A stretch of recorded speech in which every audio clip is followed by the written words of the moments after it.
इस्तेमाल किए जा रहे हैं वो उससे तो सीधा लगता है कि निशाना आप ही हैं।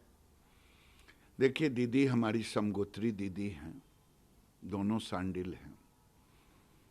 मैंने कल प्रश्न खड़ा किया था कि दीदी का गोत्र मेरा है, लेकिन कहीं दीदी रोहिंग्या और घुसपैठिए का गोत्र भी तो सांडिल नहीं है, क्योंकि आपने रेड कारपेट बुलाया था। फिर मुझे उनके लोगों ने राक्षस कह दिया, चोटी कह दिया। तब दीदी के लोगों को चोटी से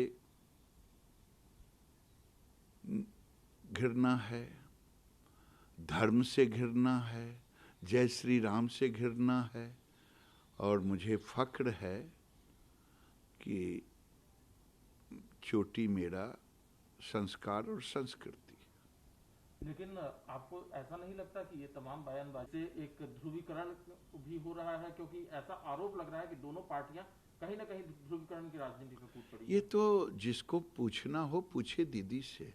हमने कभी धर्म, हम तो विकास की चर्चा कर रहे थे, हम तो आयुष्मान भारत की चर्चा कर रहे थे, हम पोर्ट की चर्चा कर रहे थे, हम सड़क की चर्चा, हम रोजगार की चर्चा, हम इन सारी चीज़ों की चर्चा कर रहे थे।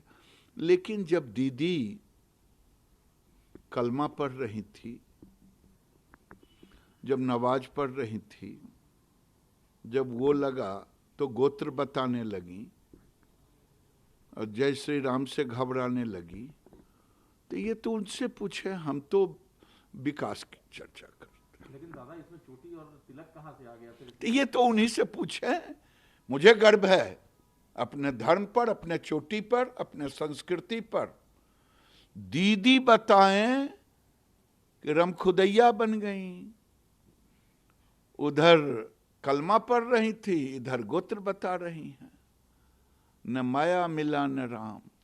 दूसरे चरण का जो चुनाव हो रहा है, इसमें भी टीएमसी की तरफ से आरोप लगाया गया कि भारी पैमाने पर गड़बड़ी हुई है, कहीं कहीं पर हिंसा की भी खबरें आ रही हैं न।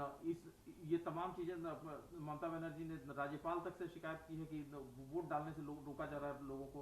इस बारे में क्या कहना है आपका? दीदी फ्रस्ट्रेशन में, और उस फ्रस्ट्रेशन के लिए नौटंकी कर रही हैं, प्रोटोकॉल को तोड़ रही हैं, दुनिया को दिखाना चाहती हैं। हार तो गई थी एक हफ्ता पहले, लेकिन धीरे धीरे कल परसों से एहसास होने लगा, तो उन्होंने पूरे देश के राजनीतिक दलों को लिखा पत्र, आज गवर्नर को, चुनाव आयोग को। कल चुनाव कैंसिल होने की बात कहेंगे कि चुनाव यहाँ का रद्द किया जाए, री इलेक्शन हो, ये भी वो बात कहेंगे। ये फ्रस्ट्रेशन है। दीदी, पीएम ने सही कहा है, दीदी दूसरे जगह से भी चुनाव लड़ेंगी, लेकिन जहां जाएंगी वहीं से हारेंगी। लड़ने वाली ऐसी खबर है आप लोगों को? हाँ, 200%, 200%।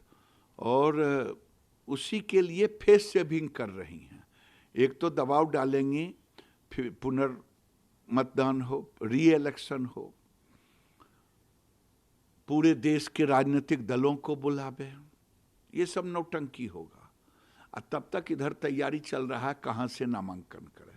एक आखिरी सवाल है, आपका एक मंत्रालय जो दौरान चर्चा में रहा है, मत्स्य मंत्रालय, और इसको लेकर के आज प्रधानमंत्री जी ने भी मुद्दा उठाया। इससे पहले राहुल गांधी तो आपके मंत्रालय को ही नकार चुके हैं, अस्तित्व को नकार चुके हैं, मंत्रालय के अस्तित्व को। आज प्रधानमंत्री जी ने कहा कि मत्स्य संपदा योजना जो है वो पश्चिम बंगाल के मछुआरों को नहीं मिलती है। इस बारे में आपकी क्या राय है? बिल्कुल सही। मैंने कहा कि हमने तो विकास की ही चर्चा की।